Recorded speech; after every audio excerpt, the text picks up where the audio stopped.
Bonjour à tous. Chers collègues, je voulais commencer mon propos introductif en rendant hommage à Alain Didillon, un de nos collaborateurs qui était, comme vous le savez, directeur général adjoint et qui nous a quittés de manière très brutale quelques jours après notre dernière assemblée plénière. Il était arrivé à la région après avoir travaillé à l'ADEME en 1996 et il était très apprécié, aimé de ses collègues et de ses collaborateurs. Il était l'un des plus anciens cadres de notre collectivité. Il y a réalisé un long parcours professionnel jusqu'à occuper ses fonctions de directeur général adjoint en charge de l'économie, de l'agriculture et de l'environnement. Et les questions d'environnement et de transition climatique le mobilisaient, le passionnaient, même et souvent aussi dans sa vie personnelle. Je voudrais avoir en ce début de séance et au nom de chacun d'entre vous une pensée pour son épouse, pour ses enfants et pour ses proches. Et je vous propose que nous observions une minute de silence.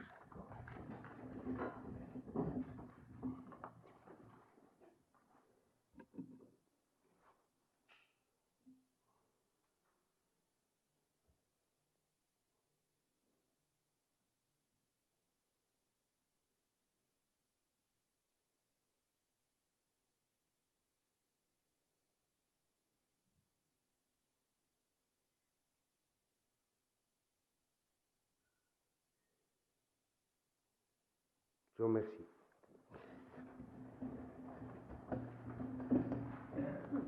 Je voudrais, en propos introductif, dire quelques mots très rapidement sur le budget qui sera présenté aujourd'hui.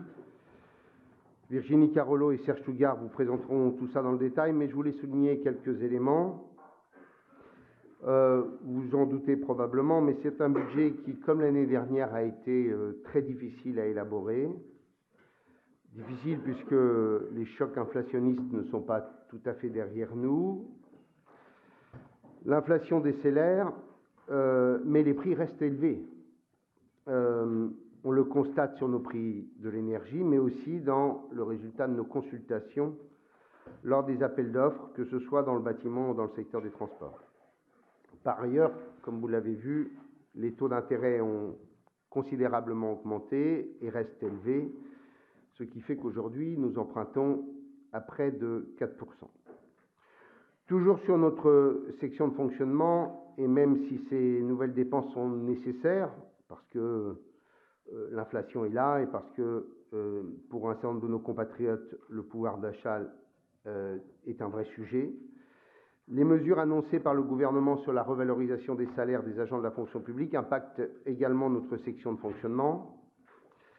Après avoir revalorisé le point d'indice de 3,5% l'année dernière, le gouvernement a lancé toute une série de mesures en juillet, pour certaines avec un effet au 1er janvier 2024. Elles engendrent, aux côtés des mesures non obligatoires prises à l'initiative de la collectivité, un effort supplémentaire de près de 6 millions d'euros l'année prochaine. Catherine Gournay-Lecomte vous les détaillera. Au bout du compte, c'est 12 millions d'euros supplémentaires qui auront été mobilisés ces 2 dernières années pour la rémunération de nos agents. J'en profite pour le rappeler, et vous voyez en cela le fait d'en être heureux, que nos agents, et notamment ceux des catégories C qui travaillent dans les métiers de service, et notamment dans nos lycées, ont des rémunérations plus élevées que leurs collègues d'autres collectivités. Néanmoins, grâce à la très bonne situation financière de la région, nous investirons une fois encore massivement pour les Normands. Ce budget 2024, pour la première fois de son histoire, mobilisera près d'1 milliard d'euros d'investissement, soit 296 euros par habitant, c'est-à-dire le plus fort ratio de toutes les régions françaises. Près de 170 millions d'euros seront ainsi mobilisés pour les lycées, dont 118 millions pour les travaux. 200 millions d'euros seront consacrés au développement de nos territoires, avec 62 millions d'euros aux entreprises, 48 à notre agriculture, 62 millions pour l'enseignement supérieur et la recherche. Sur ce sujet, Julie Barenton-Guilaz vous présentera un bilan de notre action, mais je rappelle que nous sommes, dixit le CNRS, et constaté par les chiffres, la région française qui fait le plus gros effort en matière de recherche et d'enseignement supérieur. Nous consacrons 21 € par habitant sur une compétence, je le rappelle, qui n'est pas la nôtre, hein, quand les régions françaises consacrent en moyenne 15 € par habitant. Cet effort nous permet de concrétiser une priorité que la majorité régionale s'était fixée lors des dernières élections régionales. Il y avait celle sur la santé, on a consacré 200 millions d'euros aux côtés de l'État, et il y en avait une autre qui était d'ouvrir un établissement d'enseignement supérieur par an sur les 6 années du mandat. L'année 2000, c'est 7 puisqu'on a été prolongé au-delà de 2027. L'année 2023 confirme que ces efforts, conjugués à ceux des établissements, sont payants. La Normandie a vu s'implanter, avec le soutien déterminant de la région, de nouveaux établissements et de nouvelles formations. On en a parlé à la dernière CP, je sais quelles sont vos observations sur le sujet, mais nous aurons la première école vétérinaire privée qui s'installe à Unis-la-Salle, la Cato de Paris, qui est une des universités les plus reconnues à l'échelle nationale à Rouen, les facultés dentaires de Caen et de Rouen.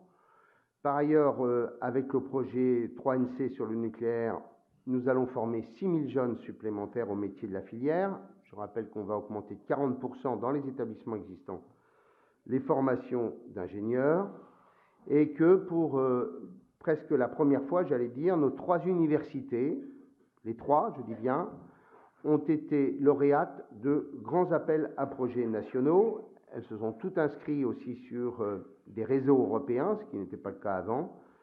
Et ces universités, celles de Caen et de Rouen, font leur entrée pour la première fois dans les classements internationaux. Les mois et les années qui viendront nous permettront de voir l'implantation de nouveaux établissements. Je pense notamment, par exemple, à l'arrivée de l'ENSAM sur le campus du Havre, avec le déplacement de l'IUT de Coquerilleville. C'est un projet de 100 millions d'euros sur lequel la région est le principal partenaire avec l'État. Et je rappelle aussi que nous continuons à financer le développement d'écoles ingénieurs existantes. Je pense par exemple à l'ex-ICTC, qui s'appelle Builders aujourd'hui, dont nous finançons en totalité l'extension. Enfin, et pour revenir à notre budget 2024, les dépenses d'investissement dans les transports atteindront 405 millions d'euros, dont 374 millions d'euros au ferroviaire. Ces crédits permettront de financer les 27 nouvelles rames, dont la première est arrivée la semaine dernière à Sotteville, merci Jean-Baptiste, et qui circuleront sur les lignes Paris-Rouen et Paris-Évreux-Cerquigny. Ils permettront également de financer les travaux de construction du nouveau site de maintenance au Havre, dont nous avons posé la première pierre il y a quelques semaines avec le maire du Havre. La rénovation des 56 rames utilisées sur les lignes TER. Je dis que cette rénovation, ce n'est pas une rénovation dans le sentiment, parce que la première est arrivée aussi, d'avoir affaire à des rames qui sont neuves. Tout a été refait de A à Z. Et puis, j'ajoute la poursuite de la rénovation des gares. Jean-Baptiste présentera ce plan gare lors de cette session. L'ampleur de ces investissements montre à quel point, dans le domaine ferroviaire, nous avons fait un effort gigantesque, puisque si on cumule l'ensemble des investissements depuis 2016, on est à 3 milliards d'euros d'investissement. Nous avons aussi, bien entendu, élaboré un budget dans des conditions très particulières, mesdames et messieurs, très très particulières, puisqu'il s'agit du dernier budget de Serge Tougar. Puisque Serge a décidé de tourner la page de son mandat d'élu régional, et donc il y a attaché une attention toute particulière. Et je voudrais, Serge, te dire, je crois, en mon nom et au nom de la majorité, à quel point nous allons te regretter, mais tu as fait un choix. Je ne sais pas où tu es, je ne te vois plus. Et tout au fond. Tu as fait un choix. Il semblerait que ce choix t'a été dicté par une autre personne. Nous connaissons tous cela dans nos vies. Voilà. Mais je voulais juste dire, je ne te connaissais pas quand nous avons fait bataille commune en 2015, et j'ai su apprécier à la fois ton engagement, ta disponibilité, ton attachement à ta fonction. Tu as été un magnifique conseiller régional, et en plus de ça, t'es un mec sérieux et sympa et drôle, t'aimes boire des coups, et donc tout ça te rend éminemment sympathique, surtout pour Sophie. Et donc merci Serge pour tout ce que tu as fait.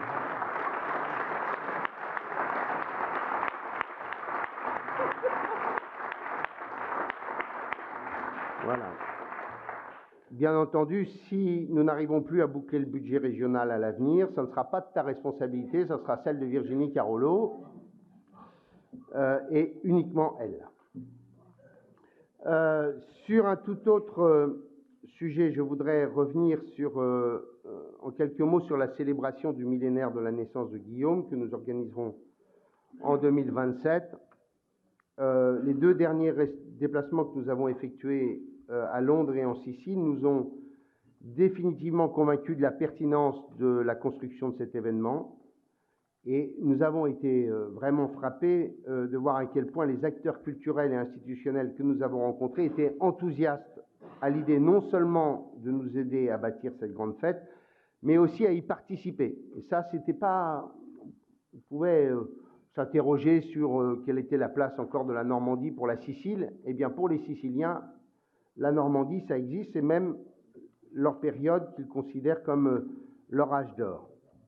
C'est pourquoi nous cherchons désormais à en faire un événement culturel et populaire européen autour de ces régions ou de ces pays avec qui nous avons une histoire commune. Nous allons essayer de bâtir une espèce de route des Normands en 2027 en y associant bien sûr les Siciliens et les Anglais, mais je pense aussi aux Irlandais, aux îles anglo-normandes qui ont fait savoir qu'ils voulaient participer, et aussi à l'Italie du Sud. Comme vous le savez, peut-être quelques grands projets autour de ce millénaire sont d'ores et déjà confirmés. Une série anglaise qui relatera l'histoire de Guillaume est en préparation et sera diffusée sur les réseaux sociaux et financée par la BBC, avec 2 acteurs de renom. Une autre série, celle-ci française, sera créée par le groupe Media One de Pierre-Antoine Capton, dont tout le monde sait qu'il est lui aussi normand. Et ces 2 séries lanceront en quelque sorte notre événement de façon assez exceptionnelle. Un documentaire est aussi en préparation, financé par France Télévisions. Nous organiserons un grand concours international avec le Mobilier National pour sélectionner l'artiste qui réalisera la pièce manquante de l'emblématique tapisserie de Bayeux. Cette pièce manquante qui, comme chacun le sait, est le couronnement de Guillaume à Westminster. De cette réalisation et de cette création sera réalisée une tapisserie par les Gobelins qui sera ensuite exposée de façon permanente dans un des lieux liés à l'histoire de Guillaume.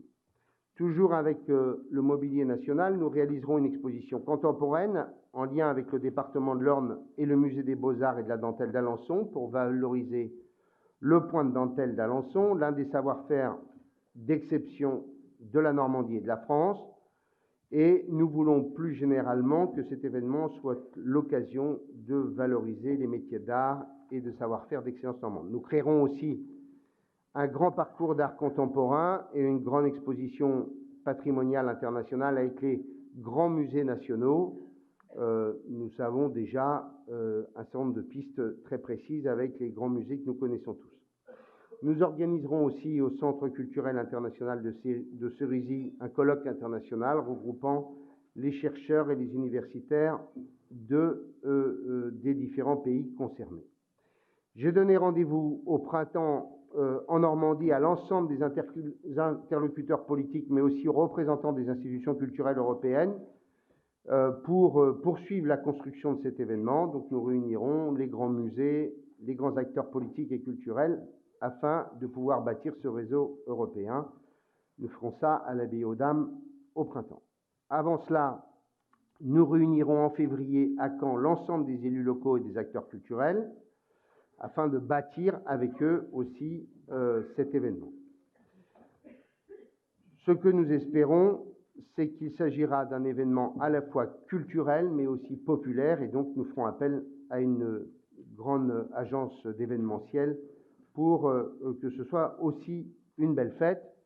Continuer à bâtir à travers cela, depuis la réunification, l'idée d'être fier de notre région et de retrouver notre identité sans nostalgie. D'ailleurs, pour ceux qui ne l'auraient pas vu, un sondage du Point de la semaine dernière signale que cette fierté d'être normand est déjà très présente, puisque ce sondage démontrait à ma grande surprise qu'après les Corses, mais avant les Bretons, les Normands sont, de tous les Français, ceux qui sont le plus attachés à leur région. Personne n'aurait pu imaginer qu'on allait devant les Alsaciens ou devant les Bretons. Ah non, les Corses, il n'y en a pas. La question, elle est d'ailleurs une vraie interrogation. Elle n'est pas que...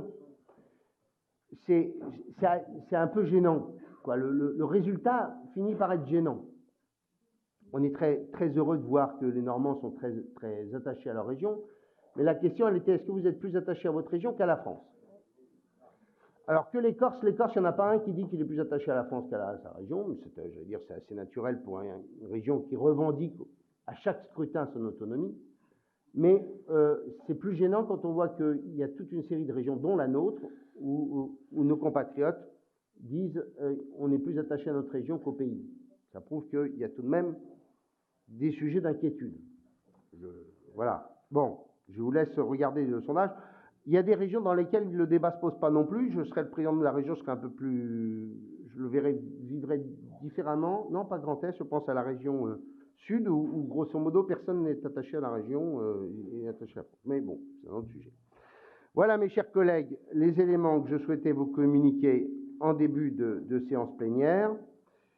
Et je vous indique qu'à l'heure du déjeuner, nous aurons l'occasion de mettre à l'honneur les médaillés normands des finales nationales de l'apprentissage, c'est-à-dire des WorldSkills. Je vous remercie.